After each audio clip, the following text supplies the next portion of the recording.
Welcome back to my channel. My name is Nayri, also known as Wedding Fashion Expert. This week we are talking about a subscriber requested topic on veils for wedding day. What are my thoughts and my take about a veil covering the detail of the back of your wedding dress?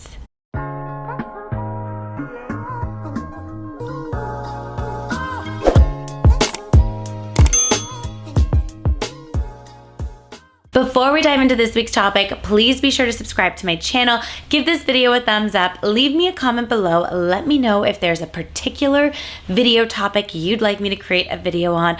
I am here for you, guiding you along the way leading up to your special day. For those of you that are new to my channel, welcome. I am so honored that you have found me. I am, of course, a wedding fashion expert, stylist, buyer, wears so many different hats at LOVELLA Bridal, located in Los Angeles, California. For daily content, be sure to follow us on Instagram at LOVELLA Bridal, at LOVELLA Plus, and at Wedding Fashion Expert. Be sure to hit that follow button on TikTok as well, at LOVELLA Bridal and at Wedding Fashion Expert. This week's video was inspired by a subscriber. Monica wrote in saying, I am getting married next year. I want a cathedral veil, but I don't want to cover the bow in the back of my dress. And I hear this so often from brides. They love the look of a dramatic cathedral veil, but they don't want to cover either if it's a low back. In Monica's case, it's a bow in the back that she wants to showcase. It could be a detachable train.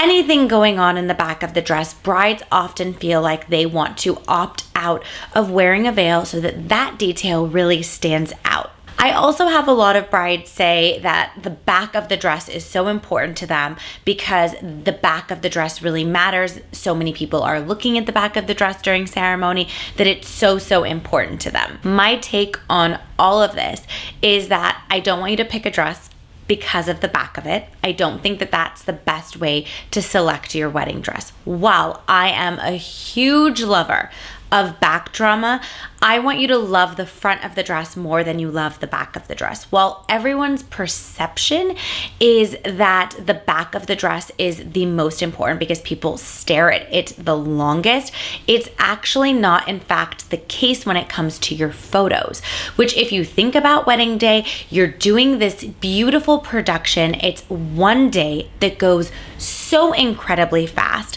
What really remains at the end of your one wedding day is your photo and your video. And I promise you, what you will be framing in your home, majority of the photos that you will hang in your home or post on Instagram are going to be at least the front of you or the side of you. There aren't going to be a plethora of photos from behind that you're going to be posting. Yes, there will be a handful of photos that you love the back drama. Maybe it's a side angle of the train, but the front of the dress is most important. So first things first, I want you to buy the dress based on the front of it, not the back of it.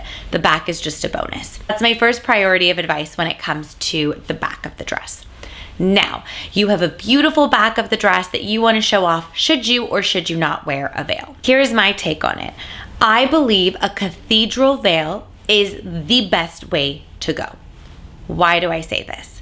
Because when you take a photo, a still photo of your dress with a veil, a cathedral veil stands out more than a short veil, which creates an interruption with the overall look of the train. So a cathedral veil is super long, really dramatic, and it adds to the back of your dress versus creating an interruption with a short veil that does not add as much drama, in my opinion, when it comes to photo and video.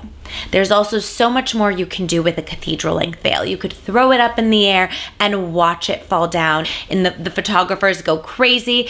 Once it gets thrown up, it goes down, they catch it, and it looks amazing midway. The back of your dress shows, the veil is floating. There's just so much you could do with a cathedral veil that you can't do with a shorter veil. In Monica's case, where she doesn't want to cover the bow, in that scenario, I highly recommend a completely plain, we call it a raw edge, so it doesn't even have an edging, just completely plain piece of tulle, cathedral length, that's going to give you that added drama where the bow is still seen through the material of the veil. So you are just adding more dimension and depth to your look. I don't look at it as taking away from the bow. I look at it as adding another layer of dimension and creating this really, really beautiful moment that is going to be captured in photo and video.